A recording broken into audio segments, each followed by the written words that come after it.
Hey,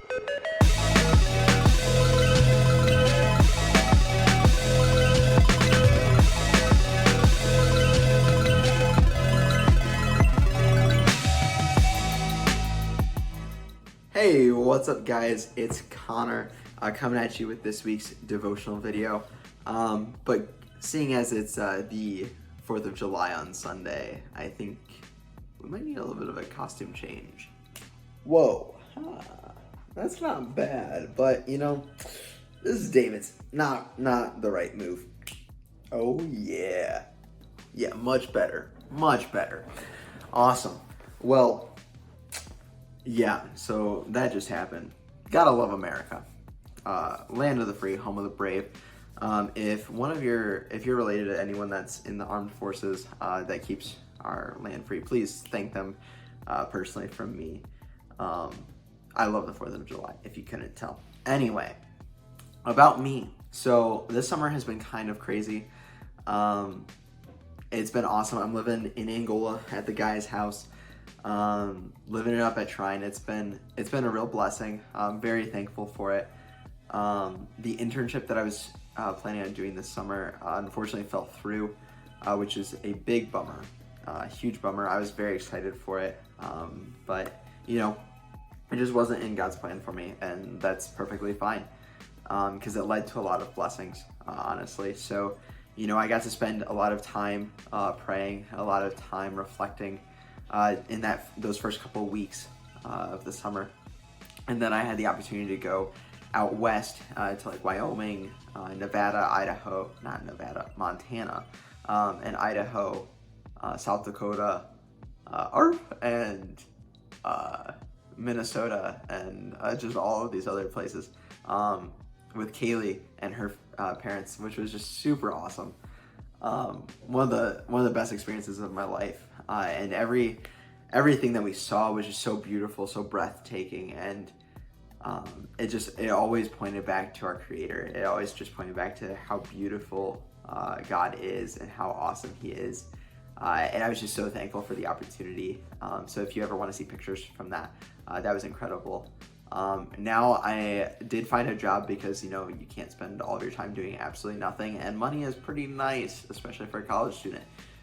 So now I'm working in Hamilton, Indiana, with Eli Swingling, which is pretty awesome. So that was a huge blessing that came out of this whole internship thing falling through, was I get to work with one of my best friends, and I'm so excited for the rest of the summer, and I'm so thankful for that opportunity to just grow closer with him, as well as a lot of our coworkers, which has just been super awesome so far. So yeah, I'm very thankful. But anyway, enough about me. And all of that jazz. We're going to dive into scripture. So if you haven't read 1 Corinthians 13 through 16, I recommend that you do that now. Sorry, I just always really wanted to do one of those like cliche YouTuber things where you like tell them to read the thing. Yeah, so that's what I just did. Anyway, so chapter 13, this is like a classic, something that we've heard since we were kids. For a lot of us, it's said at most weddings. I think actually every single wedding that I've been to has mentioned it at least once. Maybe even if it's not the focus of what someone's talking about, it's mentioned at least once. And this is like that description of love, that love is patient, love is kind, love is, not pompous, doesn't boast, whatever. And you know, it's a classic. It's something that, you know, it hits me every time because, you know, it's so applicable. It's something that we all should be thinking about at all times. But one part specifically that has always stood out to me is the image of this resounding gong, or this clashing cymbal, because, you know, I was a big band kid back in high school, you know, a big band kid. And, you know, I was a trumpet player, and so all of us, we would be in the middle of concert band, and we would just get done with our piece, and it would sound really good. It would sound really awesome, very peaceful, very, very quiet, melodic, and it would end, and it'd be very soft ending. And inevitably, every time the percussionist would go in and like drop a crash cymbal or something, and just absolutely ruin it. And so it's always like one of those reminders of like, you know, if we don't do things with love as our intention, it often ruins things. Like it can ruin the the whole act, just by our intentions not being in the right spot. And so that's something that's always resounded with me. But the majority of what I wanted to talk to you guys about happens in chapter 14. And so Paul starts off, Paul starts off with this idea that we should all pursue love. We just talked about in chapter 13 about what love is, and that he starts off, we should pursue love, but we should also pursue spiritual gifts.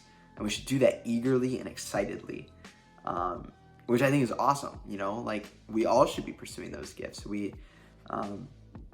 But sometimes, because God has given us all gifts, but sometimes those gifts need to be recognized. Those gifts need to be affirmed in us. Sometimes we don't recognize a lot of those gifts that we have, whether it's out of humility or just ignorance or whatever. But, oftentimes it takes God being very specific, pointing it out to us, or someone else calling it out in us that we have a gift for something.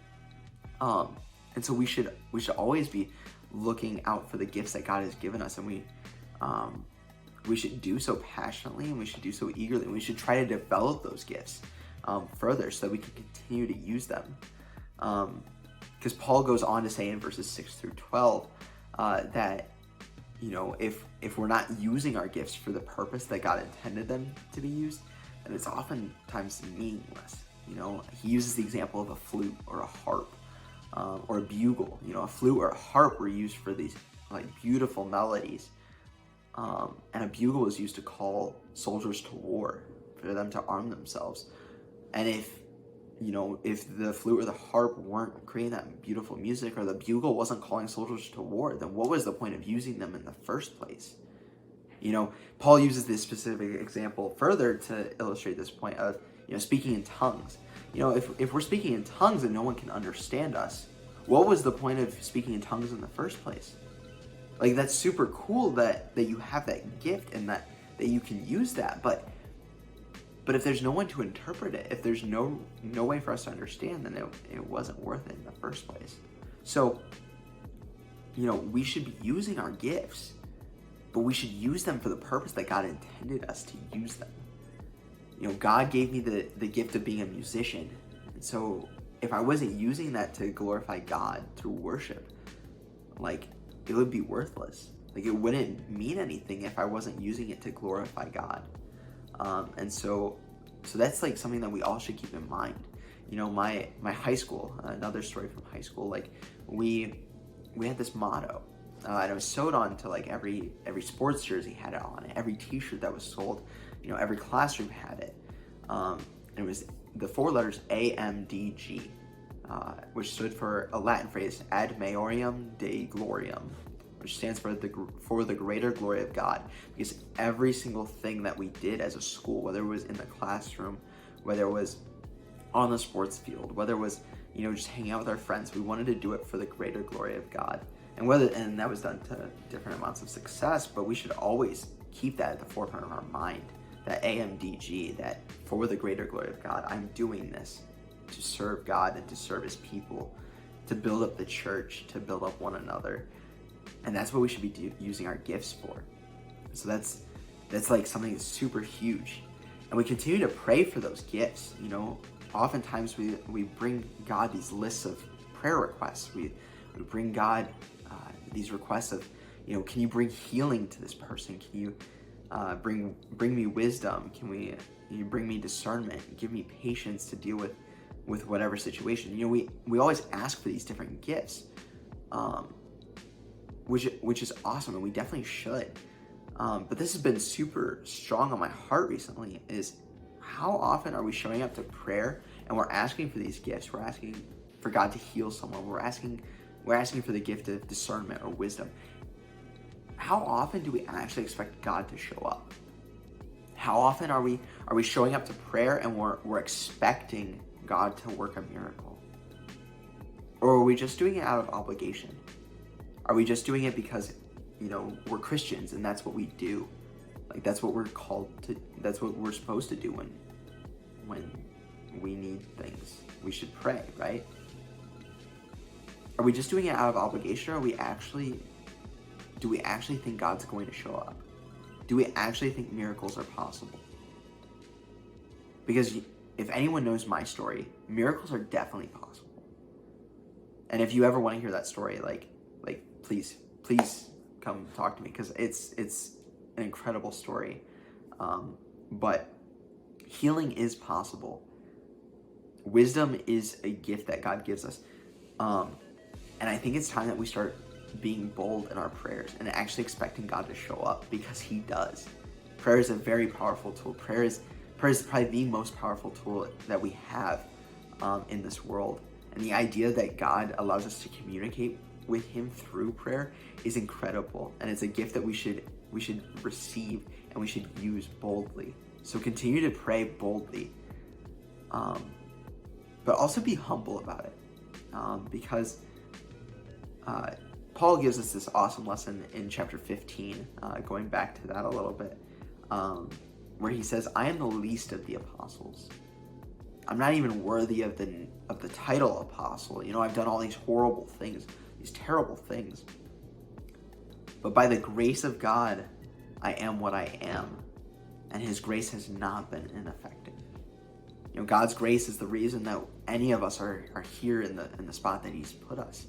God's grace is the only reason that we are called to this. God's grace is the only way that we're going to make it to heaven. God's grace is the only reason we have a relationship with him. God's grace is the reason for everything.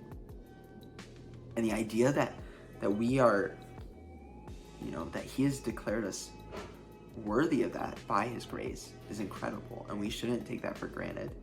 So we should continue to be humble and recognize, you know, without God, I'm nothing. And that's a lesson for you guys as well as for me personally. You know, I reread this as I was preparing for this video, and I was struck by that. You know, that was something that really stuck out to me. And it reminded me of this quote from C.S. Lewis, that humility is not thinking less of yourself, but it's thinking of yourself less. And, you know, that's something that I probably struggle with a lot more than a lot of other people. But, you know, we all deserve nothing. As hard as that is to say, we all, like, God is so good. God is so gracious to us, and we should be very thankful for the gifts that he has given us. So we should continue to be humble about it and continue to be bold in our prayers. But yeah, so it's been an incredible blessing to be able to, you know, speak to you guys virtually today.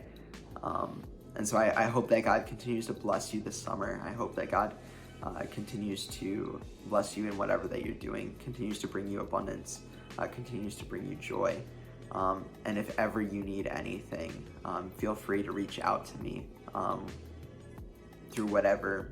I'm always there for you guys. Know that I am praying for you, and I hope that you continue to pray for me, because we all know that I need it a lot. So thank you guys, and peace out.